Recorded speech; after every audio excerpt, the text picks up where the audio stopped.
저출산 지금 심각합니다. 올해 그 강원도에 네. 입학식을 안 하는 학교가 몇 개인지 아세요?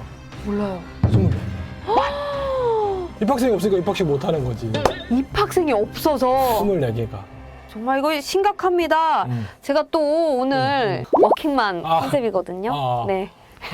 오늘의 주제 바로 저출산입니다.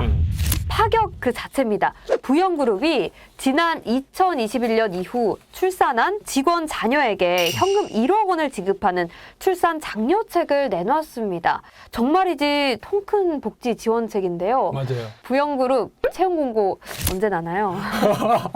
부영그룹 사내 아나운서로 추천.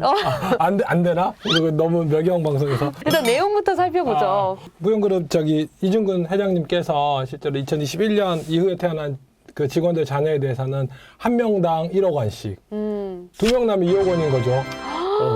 엄청난 거야. 회사 다닌 것보다 이게 나은 것 같아요. 그러니까 3명을 낳으면 집을 줄 수도 있대요. 그러니까 그 건설에 사니까 이것도 대단한 것 같아요. 진짜 통 큰 결정. 네. 취지는 정말 좋은데요. 부영그룹의 이런 파격적인 정책으로 정부의 고민은 더 깊어질 것 같습니다. 맞아요.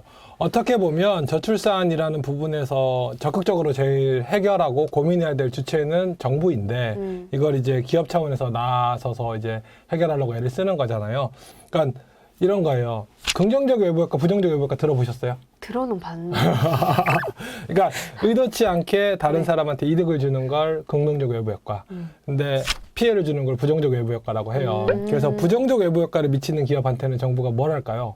더 세금을 걷어갈까요? 그렇죠. 그러니까 대표적인 사례가 뭐예요? 술을 만들거나 담배를 만들거나 혹은 이제 그 대기 오염을 많이 일으키는 그 화학 연료를 많이 쓰는 기업들한테는 환경세, 주세, 교육세 이런 것들을 부담시키죠. 이게 이제 부정적 외부 효과를 만드는 경제 주체들한테 이제 그 가능한 줄이려고 하는 것들이에요. 근데 그에 반해서 긍정적 외부 효과를 나타내는 기업들한테는 뭘 해주죠? 더 세제 혜택을 준다거나 보조금을 세금을 지원해준다거나. 깎아주거나 보조금을 주죠. 그러니까 대표적으로 이제 우리나라 농업 기업들한테는 이제 우리나라 어떤 그 식량 안보의 역할을 하니까 이제 세제 혜택도 주기도 하고 또 대표적인 게 이제 재활용하는 기업들한테는 보조금을 주기도 하고 뭐 이런 형태들이 있죠. 그런 맥락에서 보면 이거 지금 부영그룹의 좋은 통 큰 결정은 어떤 거죠? 이거는 장려해야 된다. 그쵸. 모든 기업들이 부영그룹을 보아라. 긍정적 외부 효과를 네. 일단 대표적인 사례라서 세제 혜택을 주거나 보조금을 줘야 돼요. 근데 어쨌든 지금의 상황에서는 1억씩 돈을 줘라고 하면 어떤 문제가 생겨나냐 하면 그런 거예요. 그 매일경제에서 그 우리 세미 아나운서한테 차를 줬어. 어때요? 감사합니다. 감사하죠. 근데 여기 세금이 붙어. 이거를, 그러니까는 증여로 보면 증여세가 붙을 것이고, 이걸 일정 부분의 그 근로를 한 대가로 보면 소득세가 붙을 거예요. 그러니까 이번 같은 경우에는 어쨌든 기업이 자기 직원들한테 돈을 줬잖아. 거기에 명분을 출산 장려금이다. 라고 했으니까 이게 사회적으로 굉장히 지지를 받고 타당하다라고 생각하니까 그런데 보통 그런 말이 없으면 이건 그냥 보너스예요. 그럼 이건 다 급여로 잡히고 근로소득세율에 가요.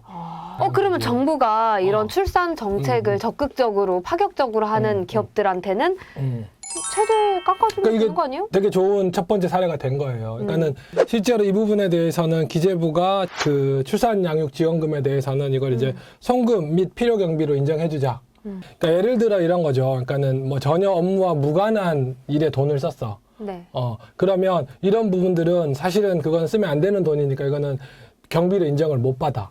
그러면 이제 그 세금을 많이 내야 되는 상황이거든요. 그래서 이런 것들도 경비로 인정을 해주겠다. 기업이 어떤 사회적 책임을 다하고자 하고 긍정적인 역할을 하는데 여기에 세부 부담까지 가는 거는 앞에서 얘기했지만 우리 경제학적인 원래 원칙에서 긍정적 외부 효과, 부정적 외부 효과 기본적인 원칙에 따라서라도 좀 더 움직여져야 된다라는 생각이 들고 특히 이게 이제 이렇게 바람이 부니까 기업들 자체도 그렇거든요.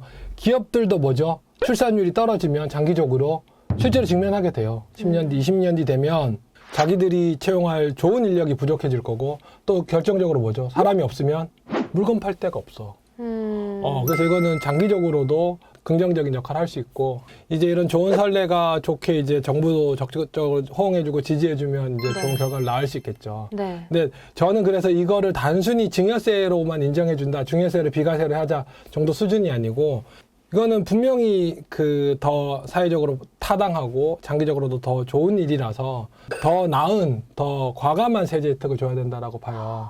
그러니까 그 대표적인 사례가 뭐냐면 투자세액 공제라는 게 있어요. 들어보셨어요? 들어봤어요. 투자세액 공제. 투자세액 공제. 그러니까 기업들이 우리나라는 이제 기술 개발 되게 중요하잖아. 네. 그죠? 그래서 기술 개발하는데 투자한 금액에 대해서는 세액 공제를 해줘요. 아, 얼마 전에 반도체도 이 투자세액 공제 그렇죠. 받았던 것 같은데요? 이게 어마어마해요. 세액 공제라는 건 세금, 투자한 만큼 세금을 빼주는 거거든. 그래서 사실은 뭐 지방에 공장을 건설했을 때 그 투자금에 대해서 세액 공제를 해줘요. 혹은 R&D 투자를 했을 때 세액 공제를 해줘요. 이게 정부가 조세 혜택을 주는 것 중에 가장 파워풀하고 적극적으로 조세 혜택을 주는 사례거든요. 아마 많은 분들이 공감하실 거예요. 우리나라에 R&D 투자하는 만큼 못지않게 중요한 것이 저출산 해결하는 거잖아요. 맞습니다. 그래서 이거는 뭐 당연히 이거에 대해서 증여세 뭐로 처리해주게 하자, 근로세로 잡지 말자, 혹은 증여세 부분에서 비과세 혜택을 주자 정도로 끝나는 것이 아니라 저출산 세액공제 항목을 더 좀 공격적으로 만들어 주시면 어떨까라는 생각도 좀 해봤어요. 아, 근데 저는 이런 생각도 해봤어요. 첫째를 낳고 또 둘째를 낳고 셋째까지 낳아서 공백 기간이 한 3, 4년, 5년 정도 되면은 2억, 3억 받고 차까지 받고 회사 입장에서는 조금 손해 아닙니까? 그러니까 그런 부분들은 네. 필요한 것 같아요. 그러니까 어쨌든 육아휴직 뭐 이런 류의 정책들이 사실은 이 육아휴직을 주는 이유는 네. 그 육아휴직 기간 동안에 잘 아이를 키우고 돌아와서 다시 회사에 기여해 주세요인데 네. 제가 악플을 각오하고 말씀을 드리면 그러니까 육아휴직 쓰고 얼마 안 있다 퇴사하시는 분들이 있어요. 그렇구나. 사실은 이 기업들이 이렇게 적극적으로 그 이바지하고자 한다면 그걸 수령하는 사람들은 사실 요새 뭐 그건 여성분들만 그런 게 아니라 요새 남자들도 육아휴직 많잖아요. 맞아요. 그러니까 일부러 퇴사하고 싶거나 이직할 때도 그 아이 낳고 기다렸다 육아휴직 다 쓰고 하는 거는 제가 보기에는 법률상 문제는 없지만 그 이것 또한 이제 좀 책임을 스스로 그러니까 노동자들 근로자들도 다 해야 되는 부분이 아닐까.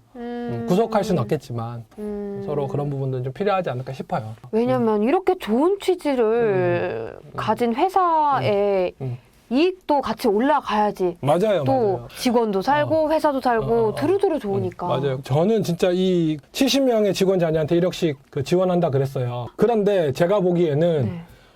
이거 제가 보기엔 70억짜리 광고 못지않게 엄청나게 저는 부영에 대한 브랜드 이미지가 완전히 많이 바뀌었어요. 저도.